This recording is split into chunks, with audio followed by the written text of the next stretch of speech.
What's up everybody? Beth Maran here for finally my review of my 2019 C300 4MATIC.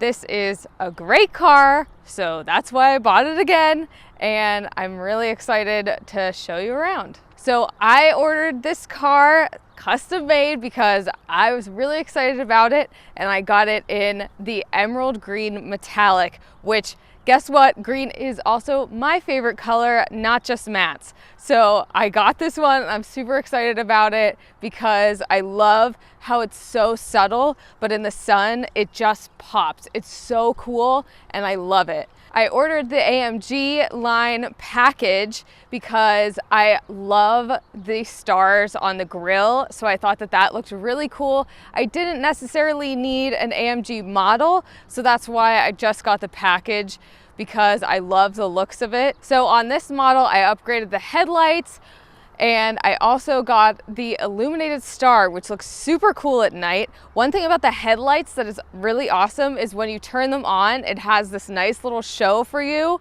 So for the 2019s, they did come standard with your LED headlights. However, I really did like the cool show and everything, so that's why I upgraded it. Also, when you turn the corners, the lights will turn with you, so that's really nice. So the reason why I did stick with the C300 this time, I know in my other review I said that I would get a bigger car eventually. The reason why I did stick with this one was because I didn't have any kids yet, and I also just still love the size of this car. I love that I can zip around in it, and I love that it's just for me. But now that I do have a kid, eventually we will get a bigger car, but I still love this one. Okay, so taking off in my C300, I think that it is really nice. I really enjoyed driving it. The pedals are super nice because I got the AMG line package. It gave me these sportier pedals. I think they're very nice to use. They have very good response. Yeah, see, personally, I think that the throttle response is a little too relaxed for my liking in comfort mode, but then whenever you go ahead and put it up into the sport mode, it gets a lot more responsive and a little bit quicker with that throttle, but the throttle is very relaxed in comfort mode, and so it means you have to be I have to use my foot a lot more in this car than I do in a lot of other cars to do the same amount of acceleration, but that's just a personal preference thing. Yes, and one thing I will say is I don't have a lot of experience with crazy driving or anything like that. I am a seasoned driver, but like just a comfortable driver.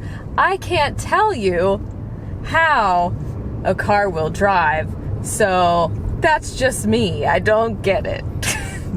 I don't get how cars drive. I don't know. Yeah, she hasn't had all the driving training stuff. I've done, several track days and driver education things at all the driving schools and stuff, which certainly helps. And also just, reviewing hundreds of cars, kind of gives me a better taste. You don't drive all the press cars that I drive and stuff. So, but yeah, I mean, it's a really nice thing. It's also nice and quiet in here, for, a compact luxury sedan. It feels really nice in that regard. And, visibility is pretty good, pretty easy to see out of it. And, all that is, pretty nice. Yeah, definitely nice. I can see everything and hear everything, and it doesn't feel too big to you either, right? You say you like how it's kind of small. Yeah, it's perfect, and that's why I stayed with this car, because I just like the size. I think that it's very easy for me to zip around, things like that. So I put it into sport mode, so I guess we'll see how we do here. And away we go. Yay, that's exciting. Woo, my voice is getting higher. That's how Matt does it. But I don't know, I think it's cool. I can drive fast, and there you go. So honestly, I think it is very good. It goes fast, doing well, and I can get up to speed pretty quickly, so there you go. Yeah, and for those of you who care about all the specs, so the 2019 C300 actually has an entirely new engine. It's still a same 2-liter turbo 4-cylinder, but it's a twin scroll turbo, and it has 13 more horsepower now, so it's 255 horsepower, 273 pound-feet of torque, and because of that better power, it actually has a half-second quicker 0 to 60 time than a pre-2019 C300, so it's about a 5.5 second 0 to 60, very competitive with everything else out there. Quarter mile times are in the low 14 seconds. I think it's like 14.1 seconds for the quarter mile, and so I mean it's pretty punchy. I mean, this thing will keep up with a WRX or something like that totally fine. It's very punchy and very unassuming as well. You wouldn't think maybe it's as quick as it is, but this thing scoots. It's got a 9-speed automatic transmission, and so that gives you pretty quick shifts. We don't really ever use the manual shifting, and it does a fine job as long as you're in that sport mode. In normal mode and comfort mode, it is a little slow to downshift sometimes, I've noticed, and I'm waiting for it to give me a downshift. So whenever I'm in a hurry, I do put it in the sport mode, but then it is right there with the downshifts, nice and quick. It's ready to boogie with you and go nice and quick.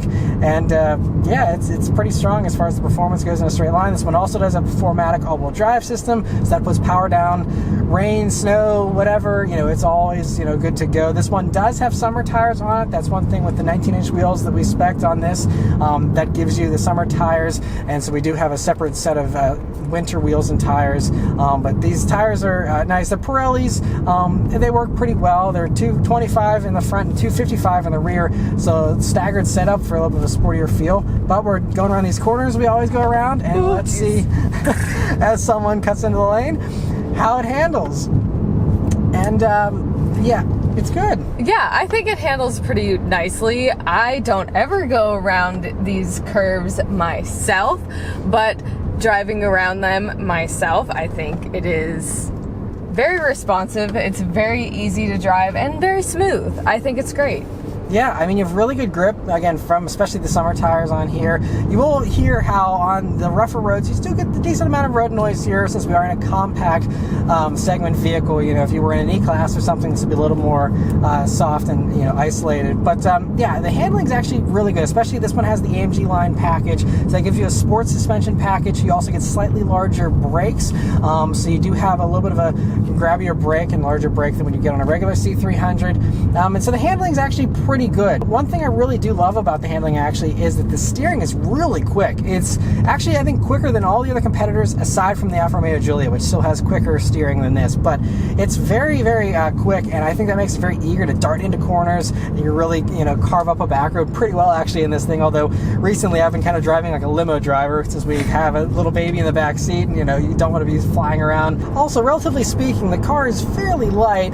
With the 4MATIC here, Mercedes quotes the curb weight at 4,012 pounds. So, it's a 4-door luxury sedan with all-wheel drive, but I think 4,000 pounds is pretty reasonable for a vehicle like that. And, again, that combined with the AMG line suspension means that it just feels really nice and flat around corners. Another thing I forgot to add about how this vehicle feels a little more punchy is the fact that they actually, with the 9-speed automatic, it actually has a quicker final drive ratio here for the gearing. And so that's one thing that also helps with the 0 to 60 time, in addition to the extra 13 horsepower. So I believe it went from like a 3.07 to 1 final drive to 3.27 final drive to 1. So a little bit of a more aggressive setup. Not a drastic difference, but it does just, again, everything feels a little more lively in here than it did in her old vehicle. Also, her old C300, this 2016, had a 7-speed auto, and this 9-speed, feels like it works just as well. Every once in a while, it's a little rough, but it's not too bad.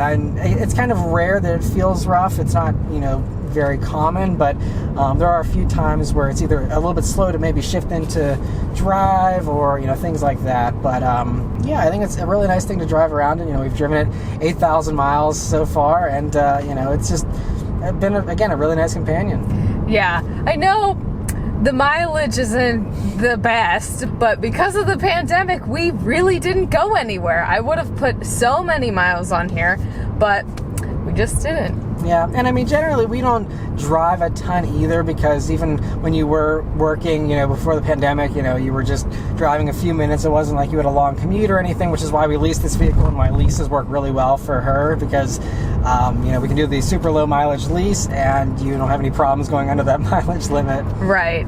There's really no reason for me to ever buy a car, so that's why the lease works perfectly for me. Yeah, that way you can always be in one of the newest vehicles out there and get a little bit of a discount over purchasing as well. So, right. So now we're out on the highway here in the C300, and it's a really nice cruiser. Again, there's a little bit of road noise, like you get in any other smaller vehicle like this. It would be nice if, you know, since it was Mercedes, it was like whisper quiet in here. It's not, but you know, it still is fine, and you know, it's very easy to have a conversation in here. It's not like we got to shout or anything. You know? Yeah. It still feels, you know, pretty nice for this segment of vehicle. And we didn't spec the adaptive cruise control because we like driving ourselves, so this doesn't have the Distronic or any of that other. Yeah, don't you tell me how to drive. Yeah, we'll drive ourselves, thank you very much. So didn't pay thousands of dollars for the adaptive cruise. Adaptive cruise in the other vehicles I've used it in, it is nice on long trips. Kind of takes a little bit of fatigue out of driving, but this doesn't have any of that driver assistance stuff. Doesn't have, you know, the steering assist or anything like that. You know, just old school basically. It does have blind spot monitoring, and that's really great. Of course, it has the backup camera and all the usual safety technology and stuff. But obviously, with the amount of power you have here too, it's very easy to make a pass. It's, you know, again, pretty quick to downshift and, you know, give you exactly what you need so that you can get the pass done quickly. And with everything being nice and sharp with the steering, it's very easy to, you know, make passes and all that. And yeah, it's really nice out here on the highway. Another thing to mention about this vehicle is the fuel economy. So since we don't do very much highway driving in this car, it doesn't have phenomenal fuel economy here in the 8,000 miles or so that we've driven it. So over that time period, we've gotten 21.5 mpg has been our average. That's mostly just around town, stop and go kind of driving, things like that, being a camera car for the rolling shots. But honestly, at that 21.5 mpg, we're only a half mpg under the city rating for this vehicle. We're rated at 22 in the city, 26 combined, and 33 mpg on the highway. So obviously a far cry from that 33, but if you were doing just a strictly highway drive in this, you could get into the 30s, which is great. I mean, it's a tiny little 2-liter 4-cylinder turbo, so you can get very good fuel economy in this, you know, if you do take it easy and stuff, use the cruise control and all that. But if you look at the window sticker, this does seem to live up to those fuel economy ratings based on how we drive and stuff. I think 21.5 is fair. But yeah, and then the other thing that I can really think of to talk about is the fact that, you know, we have driven this through the snow, and with snow tires, it does do very well. I was actually, even with the larger AMG line brakes, we were able to fit 17-inch wheels, the same wheels she ran on the old C-Class that she had. So they were just like the MSW brand or whatever from Tire Rack. And then we have Yokohama Ice Guard tires, and it does pretty well. You know, honestly, it's been a tank. Every time we've driven this thing through snow and ice, whatever, aside from ground clearance, you know, that's the only thing that, you know, sometimes, you know, if we were pulling into our snow-covered driveway, it was super deep, it'd be a little bit of a snow plow. But other than that, I mean, it was flawless on, you know, any kind of weather conditions. We put this thing through. That 4MATIC always kept us going in a straight line very well. You know, we didn't have any kind of fishtailing or any kind of sketchiness. Honestly, it's always been really good and really reassuring in the snow and in the wintertime as well. Yeah, so that's basically it for my review of this car. I know he talked a lot, but I don't know all the schematics, so it's better that he's here than to just have me be like, I like my car. That's basically it. So yes, there you go. And there you have it. Yeah, it's been a great car the past 2 years. You know, there hasn't really been any kind of issues aside from, you know, like 1 or 2 times it kind of freaked out and we had to do a reflash at the dealer because like a bunch of lights came on your dashboard. I wasn't in the car for that whenever that happened. But yeah, so everything lit up, but there was no problems. They just needed to reflash the computer, and there you go. Yeah, so I mean, you know, it's really great whenever these vehicles are new. I wouldn't trust a vehicle like this whenever it's super old, just because they, you know, do have electrical issues because, you know, they're more advanced, and so because you have these more advanced, you know, features and stuff, a lot of times some of that stuff can get a little bit buggy later on in life. So that's why one of the reasons why we lease these vehicles as well. So when they're new, they're usually, you know, pretty rock solid, and yeah, it's been, you know, pretty reliable here over the past 2 years. But yeah, so I think that's all of my thoughts as well. But yeah, so let us know your thoughts on the C300 in the comments below. Thank you guys very much for watching. We'll see you on the next one. Take care.